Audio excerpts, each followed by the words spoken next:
Udah ganteng, udah wangi. Sekarang sarapan ya, ucap Melisa setelah menyisir rambut hitam langit. Langit hanya ikut saja saat Melisa menuntun tangannya menuju dapur. Dia duduk manis di kursi meja makan, menunggu Melisa menyiapkan sarapan untuknya. Ayo dimakan. Melisa sudah menyodorkan sendok ke mulut Mungil Langit. Enak nggak? Kata Melisa sambil terus mengaduk nasi goreng dan telur dadar, sosis di piring. Enak banget. Om mana? Tanya Langit menanyakan Reza. Omnya kerja, nanti kita ke rumah Mama Bunda ya, main sama kakak Amira. Langit mengangguk dan terus melahap sarapannya sampai habis. Getaran ponsel di atas nakas terus bergetar, membuat Melisa yang sedang mandi harus cepat menyelesaikannya. Siapa sih? Gumamnya sambil terus melangkah ke arah sisi tempat tidur. Diraihnya benda pipi itu dan tertera nama Mama di sana. Halo Ma, jawab Melisa setelah menggeser tombol hijau. Kamu masih di mana? Pak aku sudah jemput loh, kata Mama di seberang sana. Aku baru mandi. Habis ini aku turun ke lobi, Ma. Oke, Mama tunggu di rumah ya, sayang. Iya, Ma, jawab Melisa lalu menutup teleponnya. Melisa duduk di tepi ranjang mencari kotak suaminya. Ingin rasanya dia menelpon, namun lagi-lagi dia urungkan. Sampai akhirnya dia meletakkan kembali dan meneruskan aktivitasnya. Langit, ayo kita jalan sekarang, ajak Melisa setelah rapi dan siap berangkat. Ayo, ucapnya antusias. Melisa menggandeng tangan mungil itu menuju lift, masuk ke dalam kotak besi untuk membawanya sampai ke lobi. Siang Pak Agus, sapa Melisa saat melihat seorang pria sedang berdiri di sisi mobil milik mertuanya. Selamat siang juga Nona, jawab Pak Agus. Mari Non. Pak Agus langsung membuka pintu mobil bagian belakang, mempersilahkan nona mudanya masuk lebih dulu. Terima kasih. Mobil mewah yang dinaiki Melisa dan Langit akhirnya masuk ke dalam garasi mewah rumah sang mertua. Sudah ada Amira yang menunggunya dari tadi di teras. Kakak, teriaknya senang saat Melisa baru menurunkan kakinya. Halo sayang. Ada siapa? Amira melirik ke arah Langit yang tertunduk di belakang kakak iparnya itu. Ayo, kenalan dulu. Melisa menarik tangan Langit agar mau bersalaman dengan Amira. Langit, ucapnya pelan. Amira, panggil aku kakak Mira aja ya, sahut gadis remaja itu. Yuk masuk, ajak Melisa menuntun keduanya masuk ke dalam rumah. Ma, Pa, sapa Melisa saat melihat kedua mertuanya sedang berada di ruang tengah. Dia mencium punggung tangan mertuanya secara bergantian. Ini siapa? Tanya Mama melihat bocah yang sedang dirangkul anak bungsunya. Ini Langit, anak panti yang kebetulan lagi nginep sama aku, Ma. Jawab Melisa yang langsung duduk di sisi Mama. Bocah kecil itu langsung memberi salam kemudian berlalu saat Amira mengajaknya bermain. Oh begitu, bagaimana keadaanmu? Apa ada keluhan sayang? Tanya Mama sambil mengusap perut menantunya itu. Baik Ma, aku gak ngerasa apa-apa, malah aku bingung banget. Lirih Melisa sedih, dia memang tidak merasakan apa-apa yang biasanya ibu hamil alami. Ya sudah, biarkan suamimu yang repot, kekeh Mama. Reza berangkat kapan Mel? Tanya Papa. Tadi pagi, malah gak sempat sarapan di rumah. Papa kira dia gak mau datang, kata Papa dengan senyum kecilnya. Memang kemana? Aku kira ke kantor, ucap Melisa penasaran. Iya, ada rapat dadakan di sana, tapi Papa rasa Reza ikut ke lapangan guna memantau langsung kekacauan yang dibuat anak buahnya itu, ucap Papa lalu menyeruput kopinya. Melisa menatap Mama yang duduk santai. Wanita parubaya itu sangat mengerti kegelisahan istri dari anaknya itu. Baru beberapa bulan menyandang status istri dari seorang pengusaha, membuat Melisa belum paham betul pekerjaan sang suami. Mel, kandunganmu sudah 4 bulan, apa sebaiknya kita adakan syukuran? Iya, Ma, Mel juga mau begitu? Bagaimana menurut papa? Tanya mama pada suaminya. Lakukanlah apapun itu jika menurut mama baik, kata papa dengan nada lembut. Ya udah, kita ke dapur yuk. Ada Eyang di sana, katanya mau buat makanan. Ajak mama langsung meraih tangan Melisa. Kini kedua wanita itu beranjak menuju dapur di mana Eyang sedang membuat brownies keju kesukaan Amira. Eyang, sapa Melisa pada wanita yang sudah terlihat banyak keriput di wajahnya. Ya ampun nak, Eyang langsung memeluk Melisa dan tak lupa mengusap pelan perut yang membuncit itu. Eyang, aku akan adakan syukuran 4 bulanan kandungan Melisa. Bagaimana menurut Eyang? Tanya mama setelah ketiganya duduk melingkar di meja makan bundar. Bagus itu, kapan? Tanya Eyang sangat antusias. Secepatnya ya mah, sahut Melisa menoleh ke arah mama mertuanya. Mamanya mengangguk lalu tersenyum. Nanti kita adakan pengajian dan undang anak yatim piatu, ucap Eyang. Kita bisa undang adik-adik asuhanmu, Mel, kata mama. Iya mah, nanti aku bicarakan dengan Umi. Makan malam selesai, semua berkumpul di ruang tengah. Seperti biasa, Amira yang tidak mengizinkan Langit pulang, akhirnya masih sibuk bermain. Berkali-kali Melisa melirik jam dinding yang terus berputar sampai jarumnya kini tepat pukul 8 malam. Reza belum pulang juga? Tanya mama, mertuanya itu sangat peka dengan kegelisahan Amira. Iya mah, mana ponselnya mati, ucap Melisa khawatir. Tadi Robby bilang semua urusan selesai jam 6, kata papa yang membuat Melisa dan mama saling pandang. Lalu kemana anak itu selama 2 jam ini? Dengus mama kesal. Tak mungkin perjalanan pulang memakan waktu selama itu kan? Coba kamu hubungi lagi, titah papa. Ya pak. Melisa langsung meraih ponselnya kembali, mencari kotak bernama Hobi, dan langsung memencetnya. Tutut. Iya halo. Dek. Melisa langsung menjatuhkan ponsel saat bukan suara suaminya yang terdengar. Ada apa Mel? Tanya mama. Enggak mah, HP-nya masih mati. Mel masuk ke kamar dulu ya, ucapnya panik dan terbata-bata. Mama langsung mengangkat bahu saat ada pernyataan lewat sorot mata papa. Ada apa dengannya? Gumam mama bingung sambil terus menatap punggung menantunya yang tergesa-gesa menaiki tangga menuju lantai 2. Prak. Ia banting pintu dengan keras, menyandarkan tubuh di daun pintu sambil meremat baju bagian dadanya. Siapa? Siapa yang memegang ponselmu malam-malam begini? Batin Melisa. Rasanya sesak membayangkan yang tidak seharusnya terjadi pada suaminya yang kini entah di mana dan bersama siapa. Kembali dia melihat ponselnya, membuka room chat untuk mengecek semua pesannya. Terbaca, dan Mas Reza tidak membalasnya. Gumamnya dengan mata mulai berkaca-kaca. Dengan langkah gontai dia berjalan menuju ranjang tempat tidur. Merangkak naik dan duduk bersandar di balik selimut yang hanya menutupinya sebatas pinggang. Matanya terus memperhatikan jam dinding yang tepat berada di depannya. Bergeser ke arah kanan tanpa henti, justru semakin menunjukkan semalam apa saat ini. Sudah lewat tengah malam, gumamnya lirih, sambil terus mengusap air mata yang terus jatuh dari kedua matanya yang tidak bisa terpejam.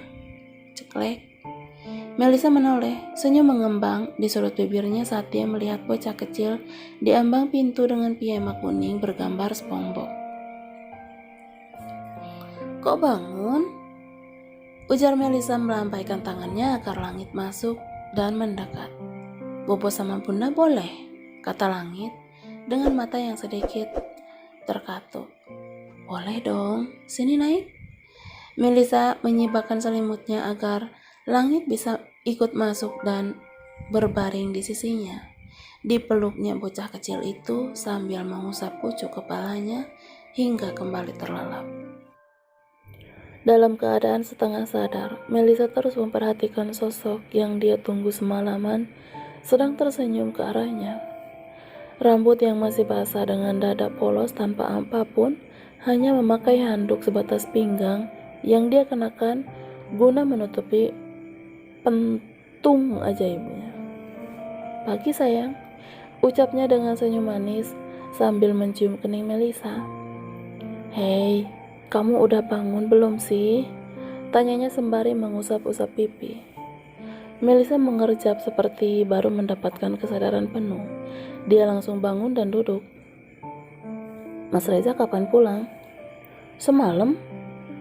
Jam 1 aku sampai rumah, maaf ya." Diraihnya tubuh sang istri masuk ke dalam dekapannya. "Kenapa nggak kabarin aku?"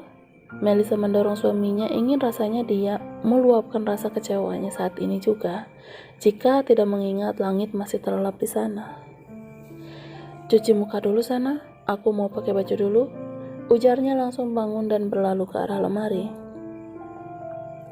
Kini keduanya sudah duduk berdampingan di sofa depan TV, memilih menjauh agar langit tidak terganggu. "Katakan," ucap Melisa menunggu penjelasan. "Jika masalah kantor, mungkin Papa sudah menceritakannya padamu," kata Reza mengawali ceritanya. "Dari apartemen aku langsung ke kantor. Ada rapat dadakan yang harus aku hadiri, karena Papa sudah menolak hadir lebih dulu dan memintaku yang datang." Melisa masih bergeming, tetap mendengarkan apapun yang ingin dikatakan si suaminya. "Jam 9 aku baru sarapan, Viana yang bawa." "Kamu sama Viana?" tanya Melisa sambil mengernyitkan dahinya. "Viana cuma ikut rapat di kantor sambil bawain aku sarapan," jawabnya. "Bukan, aku yakin itu suara Viana. Yang semalam bukan Viana yang angkat teleponku." "Jam 11 aku mulai pantau lokasi, ada di pinggiran kota, Ra. Susah sinyal dan gak lama HP ku lowbat." Reza meraih tangan istrinya, digenggamnya erat sambil ia ciumi berkali-kali. "Ada apa? Ada yang mengganjal di hatimu?" tanya Reza. "Kamu pulang kapan kemarin?" Melisa justru balik bertanya. "Aku pulang lebih dari jam 5. Cuaca mendung juga sedikit gerimis. Aku dengar Papa juga menelpon Paman Robi." Melisa mengangguk. Dia membenarkan ucapan suaminya. Kalau Mas Reza pulang hampir malam, kalau kenapa sampai rumah justru lewat tengah malam? Kemana kamu, Mas? Selama berjam-jam di luar, tanpaku dan tanpa memberikan kabar padaku." "Sayang," Reza yang bingung dengan ocehan istrinya hanya menatapnya heran. "Kamu membuatku menunggu lagi. Berkali-kali aku kirim pesan, tidak ada satupun kamu balas walaupun kamu membacanya." Melisa terus saja mengoceh. Dadanya mendadak sesak saat ia mengingat suara perempuan yang semalam. "Ra, hei, tenang dulu." Reza mencoba menenangkan Humairanya. "Tenang? Kamu pikir aku akan tenang saat suamiku di luar sana bersama wanita lain?" Kini Melisa meninggikan nada bicaranya. "Una," teriakan Melisa berhasil membuat bocah laki-laki yang sedang terlelap itu bangun dari tidurnya. Menatap bingung dua orang dewasa sedang saling pandang dengan tatapan yang tidak biasa. Reza dan Melisa menoleh bersamaan. Reza mencegat tangannya saat Melisa mencoba bangun untuk menghampiri langit. "Lepas, Mas. Aku gak ngerti sama yang kamu omongin, Ra. Sadari dulu kesalahanmu, barulah bicara lagi kepadaku." Melisa menepis tangan suaminya dengan kasar, beranjak ke tempat tidur, menemui langit, kemudian membawanya ke kamar mandi. Reza yang masih bingung akhirnya meraih ponselnya yang tergeletak di meja kerjanya dekat jendela besar, mengecek seluruh isi room chat yang dibicarakan sang istri. "Pesan apa yang dimaksud kamu, Ra?" Melisa mengedarkan pandangannya ke seisi kamar mencari sosok pria yang belum selesai menjelaskan apapun padanya. Dengan tangan masih menuntun langit, Melisa berjalan ke tepi ranjang untuk memakaikan bocah kecil itu baju setelah mandi. "Bunda nangis?" tanya Langit dengan polosnya. "Enggak sayang." Dengan cepat dia menghapus air mata yang masih menggenang di sudut matanya. "Kamu lapar? Kita turun ke bawah ya?" ajak Melisa setelah selesai mengurusnya. Tangga demi tangga Langit lewati dengan cara meloncat membuat Melisa terkadang tertawa, bahkan sesekali berteriak, karena khawatir bocah kecil itu terjatuh. "Reza mau kemana tadi, Mel?" tanya Mama saat ibu hamil ini mendekat ke arah meja makan. Melisa menggeleng, wajahnya pucat dengan mata merah jelas terlihat sehabis menangis. Papa yang baru datang dari arah kamar langsung menarik kursi meja makan, menenggak air putih yang sudah disediakan Mama. "Pulang jam berapa anak itu?" "Aku nggak tahu, katanya jam 1, Pak," jawab Melisa yang sudah duduk di hadapan Mama juga Amira. Mama menatap lekat kedua mata milik suaminya, seakan mencari tahu tentang anaknya yang tidak biasanya pulang larut malam. Brak! Reza membuka kasar pintu sebuah rumah di sebuah kompleks perumahan elit di pinggiran kota. Ada seorang wanita yang terkejut dengan kedatangannya yang secara tiba-tiba. "Reza?" gumamnya dengan mata membelalak. "Kenapa? Kaget? Lihat gue datang?" ucap Reza dengan nada dingin. "Jelas dong, ada apa?" tanyanya Rama sembari berjalan menghampiri. "Apa yang lo lakuin pas gue tidur?" Reza mendekat ke arah wanita yang kini sudah diam berdiri mematung di hadapannya. "Aku..." "Jawab!" teriak Reza sambil mencengkram bahu gadis cantik dengan rambut bergelombang itu. "Aku nggak ngapa-ngapain, Zah," jawabnya dengan suara bergetar. "Bohong, lo kemanain semua pesan dari istri gue, hah?" Reza kembali berteriak, emosinya kian memuncak. "Aku mana tahu," ucapnya terbata dengan tangan ingin meraih bahu Reza namun segera ditepis olehnya. "Lo nggak usah macem-macem, sekali lagi lo bertindak di luar batas, gue pastiin lo nggak akan hidup tenang. Terlebih kalau lo mau ganggu rumah tangga gue," ancam Reza tidak main-main. "Aku mencintaimu, Za," teriak gadis itu histeris setelah Reza membalikkan badannya hendak pergi. Di rumah. Prang! "Mel, hati-hati dong." Eyang yang kaget mendengar suara pecahan beling langsung menghampiri Melisa yang sedang berjongkok memunguti serpihan gelas yang terjatuh begitu saja dari tangannya. "Maaf Eyang, gelasnya pecah." Sudah, kamu bangun, biar Eyang yang bereskan." Melisa memilih duduk di sebuah kursi bundar di sisi lemari pendingin sembari mengusap perutnya. Hatinya resah dan tidak tenang. Pikirannya terus melayang pada sang suami yang entah berada di mana. "Kamu kenapa?" tanya Eyang membuyarkan lamunan Melisa. "Enggak, aku enggak apa-apa," sahutnya dengan kepala menunduk. "Jangan menyembunyikan apapun, ceritakan apa saja yang mengganjal di hatimu." "Aku cuma takut. Aku takut terluka lebih dari ini." "Tak ada yang melukaimu sayang," ucap Eyang mencoba menenangkan Melisa yang sudah mulai terisak. "Terima kasih Eyang, aku mau antar Langit pulang dulu ke panti asuhan. Sekalian ingin membicarakan tentang syukuran kandunganku," pamit Melisa kepada wanita parubaya itu. "Baiklah, hati-hati di jalan." Mobil mewah sang mertua kini menepi di depan gerbang panti asuhan. Dengan cekatan, sang supir membuka pintu belakang agar memudahkan anak mudanya turun bersama Langit. "Gak usah ditungguin, Pak. Pak Agus pulang aja," pinta Melisa pada pria setengah baya yang selalu mengantarnya kemanapun. "Baik, Nona," jawabnya dengan sangat sopan. Langit langsung melepaskan pegangannya saat Mbak Asih membuka pintu. Bocah kecil itu langsung berhambur ke taman belakang bersama teman-temannya. Melisa terus berjalan mencari sosok ibu pengganti baginya, namun setelah semua ruangan ia cari, Umi tidak ada juga, tidak dia temukan. "Umi kemana sih?" Tanya Melisa pada Ilham yang berada di perpustakaan. Kamu Mel? Umi lagi ada acara pengajian bulanan? Sahut Ilham dengan tangan masih menyusun buku-buku ke rak yang berjejer. Lama nggak? Katanya sih jam 2 minta dijemput. Melisa hanya mengangguk dan pergi ke arah dapur untuk membantu menyiapkan makan siang. Tangannya sibuk memotong beberapa buah, namun pikirannya melayang jauh ke suaminya. Terlebih dia sengaja tidak membawa ponselnya, malah justru meletakkannya di atas naga sisi tempat tidur. Ra, panggil Reza saat memasuki kamar.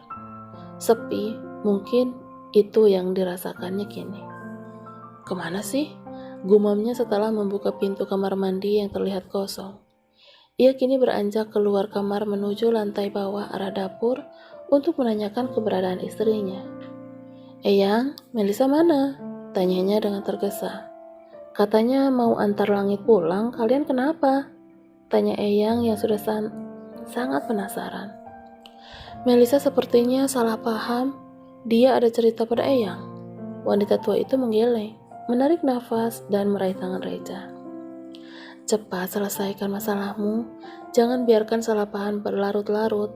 Kasihan istrimu sedang mengandung anak kalian itu, sangat berpengaruh sekali. Pesan Eyang kepada Reza. Pria yang kini jauh lebih tinggi darinya padahal 27 tahun lalu masih dalam gendongannya. Eyang tenang aja, aku akan bawa istriku pulang, ucapnya mantap. Reza mengemudikan mobilnya dengan begitu kencang di atas rata-rata. Ingin rasanya dia cepat merengkuh tubuh sang istri yang kini membawa buah hatinya pergi darinya. Assalamualaikum, sapa Reza saat di depan pintu utama panti asuhan. Waalaikumsalam. Reza tersenyum saat melihat remaja perempuan membukakan pintu untuknya. Cari teteh ya? Reza mengangguk sambil tersenyum, membenarkan ucapan gadis itu. Tunggu ya, ucapnya lagi kemudian masuk ke dalam tanpa mempersilahkan Reza masuk, membuatnya hanya menunggu kursi teras. Maaf om, tetehnya gak mau keluar, terus omnya disuruh pulang aja, kata gadis itu ketakutan. Dia menyampaikannya dengan nada bergetar dan menunduk.